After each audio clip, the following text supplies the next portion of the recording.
Oi, Tati. Oi, Nativa. Bom, para começar, não quero me identificar. Então, pode me chamar de Thaís. Também prefiro não identificar os outros participantes da minha história. Então, posso chamar de Bruno, o homem que me fez sofrer. E de André, o homem que me fez sentir amor de verdade. Para começo de conversa, fazendo um apanhado geral da minha vida, posso dizer a vocês que os meus relacionamentos realmente não deram muito certo.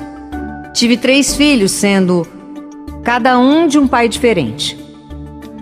O pai do primeiro filho foi meu namorado quando eu tinha 16 anos. Ele era ciumento, minha mãe vivia interferindo no nosso relacionamento, até que um dia acabou, ele sumiu e nunca mais quis saber do filho. E foi assim que minha mãe criou o meu menino mais velho.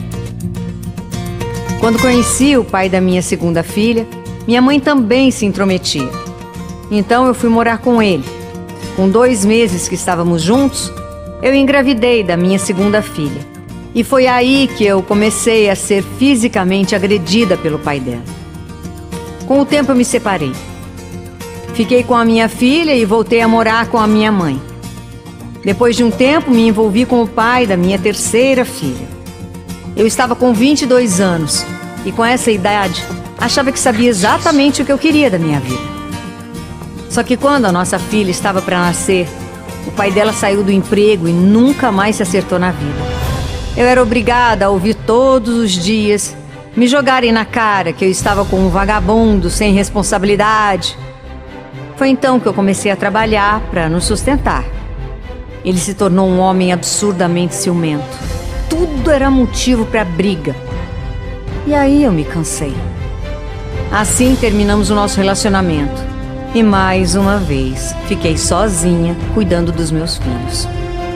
Até que eu encontrei o Bruno, que no início parecia ser uma boa pessoa, um homem humilde e trabalhador. Ele sempre vinha na minha casa, pois era amigo do meu irmão, e aos poucos eu fui me apaixonando por ele.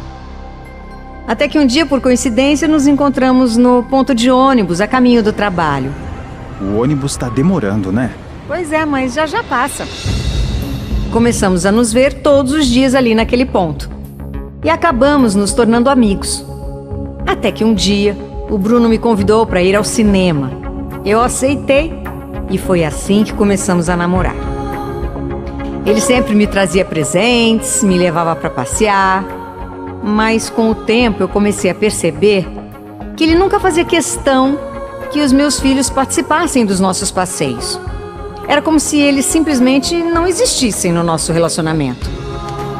Até que ele comprou uma moto e foi aí que tudo desandou de vez, porque o Bruno queria se aparecer, sabe? Queria ficar se mostrando pra mulherada. E aí começou a andar com outras meninas na garupa da moto, fazer gracinha. Todas as vezes que a gente tinha uma briga, ele arranjava outra pessoa e eu arranjava um outro namoradinho pra não ficar atrás. Ai, foram muitas idas e voltas.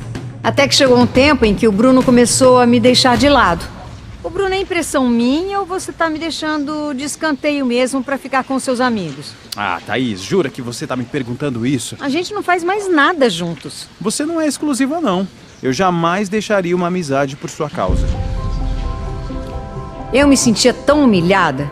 Às vezes ele dormia na casa da tia dele e nem sequer me avisava enquanto eu passava a noite esperando por ele. Além disso, ele estava tendo um caso com uma garota mais nova e quase nem se importava comigo. Eu tentava sair com o meu irmão para me distrair, mas no outro dia, lá estava eu, procurando pelo Bruno. Eu ia até a casa dele, faxinava o quartinho que ele morava, lavava as roupas dele, deixava tudo em ordem. E quando ele chegava de noite, eu ainda preparava o jantar para ficar ouvindo um desaforo atrás do outro. Nossa, Thaís, isso aqui tá ruim. Que comida ruim é essa? Você não sabe cozinhar do jeito que eu gosto? Essa comida parece lavagem de porco. Aff. Perdi 18 anos da minha vida ao lado do Bruno. Até que ele encontrou a desculpa perfeita para terminar comigo de uma vez. Foi quando, em uma de nossas inúmeras brigas, ele me acusou de traição. Eu sei que você não é santa, Thaís. Eu não sou bobo. Do que você tá falando, Bruno? O Cláudio veio me falar que você ficou com o Júnior. O quê? Isso não é verdade.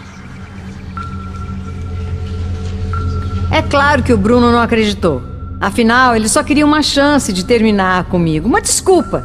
E não tinha coragem pra isso, então inventou aquela conversa toda. Depois ele foi embora e nessa época ele já tinha comprado um carro.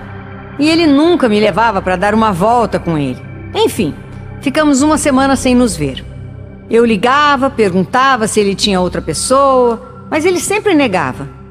Até que um dia eu estava saindo com a minha filha, que a essa altura já era uma mulher e estava grávida. A gente estava indo na casa da minha prima tomar um banho de piscina. Foi quando de repente... Peraí, quem é aquela mulher saindo do carro do Bruno? Ué, mãe, como é que eu vou saber? Vamos, filha, vamos que eu vou descobrir quem é essa mulher agora. Anda, vamos. Foi quando eu vi ele entrando com ela na casa do amigo dele. Aí resolvi ir atrás, pra tirar a minha dúvida. E quando eu cheguei lá... E aí, Bruno? Você ainda vai mentir pra mim, dizendo que não tem ninguém? É isso? O Bruno só balançou a cabeça em sinal negativo. Naquele momento, apesar do mal que ele havia me feito, eu ainda me surpreendi. E o meu coração se encheu de mágoa, de raiva, de angústia.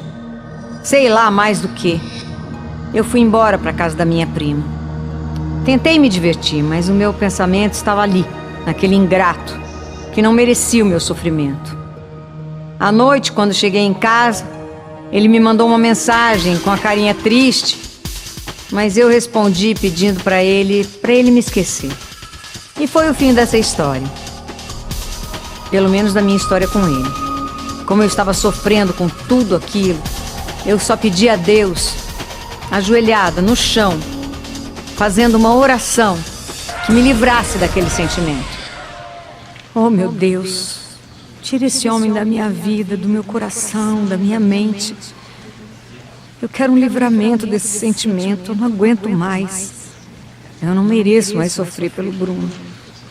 Eu preciso ser feliz. Tira esse sentimento, esse homem do meu coração. Isso não é amor, é sofrimento. Eu pedi com tanta fé que uma semana depois da minha oração, eu conheci o André. Na verdade, eu já tinha visto ele numa rede social, mas a gente nunca tinha se falado. Depois eu me lembrei que ele era irmão de uma amiga e ela falava muito bem dele. Ele era solteiro, estava separado e resolvi mandar uma mensagem. Foi então que ele me respondeu logo em seguida, perguntando se eu ia sair naquela noite. Eu? Sair à noite? Bem que eu queria. Mas eu não tenho com quem. Não seja por isso. Se arruma que eu vou te buscar pra gente sair. Eu aceitei e corri toda eufórica para contar para minha filha. Filha, agora eu vou sair para conhecer o amor da minha vida, acredita? Eita, tá bom então, mãe. Vai lá. Boa sorte. Me arrumei, me perfumei e fui. Saímos, conversamos e depois de muita conversa... E aí, Thaís? Vamos tentar? Vamos, com certeza. Por que não? Sem exageros, aquela foi a noite mais linda e emocionante da minha vida. Acho que eu nunca tinha ficado com um homem de verdade. O André era muito respeitoso, inteligente, cheiroso. Ele era do jeito que eu precisava. Uma pessoa que pudesse cuidar e que também pudesse cuidar de mim. E o André se transformou no meu grande amor. Ele chegou e, como um sopro, trouxe alegria para minha vida e traz até hoje. E é por isso que eu sempre digo: a fé sempre guia os nossos caminhos. Eu tive fé, acreditei e sou grata a Deus todos os dias da minha vida por ter encontrado alguém que me ama de verdade e me faz ser a mulher mais feliz desse mundo.